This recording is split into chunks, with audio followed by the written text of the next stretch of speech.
Hey everyone, and welcome back to the channel. Welcome back to the Woodland Reboot. I want to give you a little update in terms of what I'm hoping to get done over the next few months here in the summertime. I'm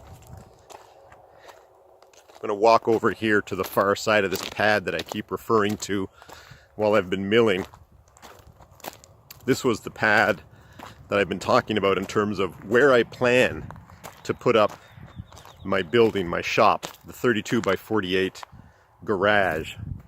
And as you've just heard, I've referred to it as three different things: the shop, the garage, or agricultural building.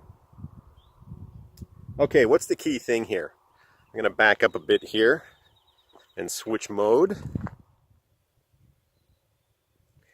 What I want to show you here is this side of where the building is supposed to go.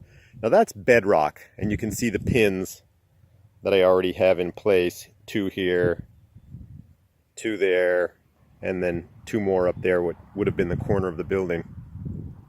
And you can see up there in the corner of the building that the bedrock rises quite dramatically. And I actually shifted the building from where I originally wanted to put it to try to accommodate and make the foundation process a little bit less challenging,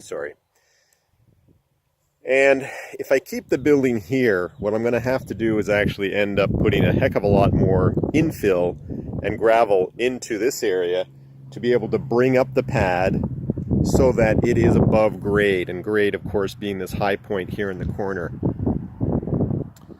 What I've concluded is that this is actually going to be very difficult to do. And why is that going to be difficult to do? For me, as a person trying to do this on my own and build this on my own, hey Blue, it gets very difficult because when you get down to this far corner here,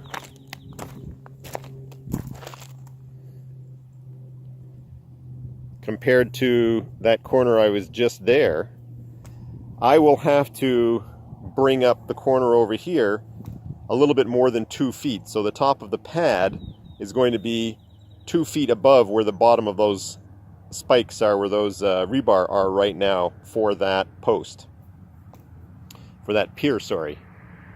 A significant undertaking for me to do that. And as you can see, if I get down here, you can see that the pad is already raised up quite a bit. I had quite a bit of gravel brought in here last year. And I don't know if you can tell from that shot, but it is raised up quite a bit already. So what I've decided to do is to move the pad about 30 feet back up here and try to give you a better idea of what I'm planning to do. So I'm essentially standing where I had hoped to put the pad in the building. And you can see these two markers here, one there and one there, which would have marked the doorway, the front of the building. And what I'm going to do now instead is move the building to where I essentially have the sawmill set up, or at least the sleepers for the sawmill. So what I'm planning to do is probably start the front of the building here, and then it would go back into that area. It's 48 feet. It's going to be much easier to work in that area back there. The bedrock is essentially what we've checked it out and put a few probes into the ground, and it's much more even, shall we say, when you remove the topsoil. So that'll be much easier for me to work with as an individual builder. I obviously will bring in some people to help me with the concrete pour. I'll do the forms and move the concrete around with myself and a friend and or a family member. But the fact that the actual building site here will be more level than the building site just behind me, it'll be easier in terms of ensuring the height of all the piers are precisely the same height. It means I won't have to bring up any one corner 2 feet and then bring in a lot of gravel to either level out the pad area and or the driveway area directly in front of the building pad. Well, I hope that makes a little sense. So the big point is that I'm going to move the building from here and instead pull up the topsoil here, expose the bedrock, and put the building over here. Put the pad and then the building here. So that's number one. Number two is that I plan to move the sawmill in the coming day, possibly start working on that later today. I plan on putting the sawmill over here. Just set it up right in here, put the sleepers over here, and as you guessed it, I can't keep pins like that, the rebar in the ground. They're a hazard, obviously.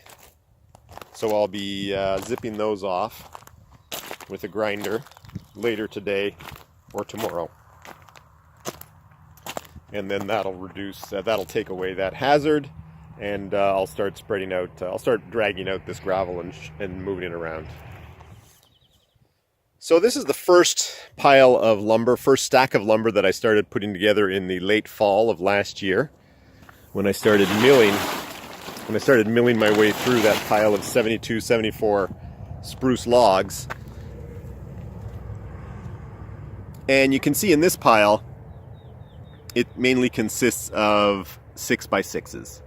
I believe I've got either 9 or 11 in this pile. And so the majority of the 6x6s are here and ready to go. And if we walk back over here, I think you've seen many of these piles, or these piles several times already. This is the remainder of the spruce lumber that I've milled up. So number one, in this pile we have some more of the 6x6s, as you can see. A lot of 2x4s and 2x6s and a mishmash of boards in there. As I rotate over here,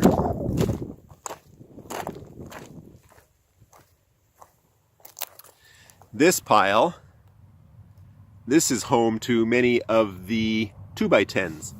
So you got a bunch of the 2x10s over there. They'll make up the big beam that's going to go on top of each wall to hold up the joists, the roof trusses. And lots of 2x4s, and then more of the 2x10s. And a mishmash of boards as well that came from the offcuts. And then finally, you can see this rather large pile that I was putting together, milling over the last couple weeks. Right there. At the lower end, you've got a mix of 2x6s boards. You get into a layer of 2x10s, and then a whole bunch of 2x4s. So right now, I have all of the lumber required for the structure. I have the lumber needed for the posts, for the purlins, and for the girts. However, concerning the girts, because the posts are 8 feet apart, I think I've mentioned it before in a couple of other videos, I do have some 16-foot logs on order and coming in later this week. I believe I'll get them later this week, if not next week. And I'm going to use those 16-footers to cut the girts, because I really do believe I need that span across 2 of the posts to create greater stability for the future building. So you'll see me milling those in the coming weeks. In the meantime, though, there's lots of work to do on the foundation prep. First, clearing the land. I'll have to bring in someone to clear up the topsoil because I don't have the equipment, and I can't rent that type of equipment required to do that work. And in the meantime, like I said, I'm going to move the mill and get it set up in its new location.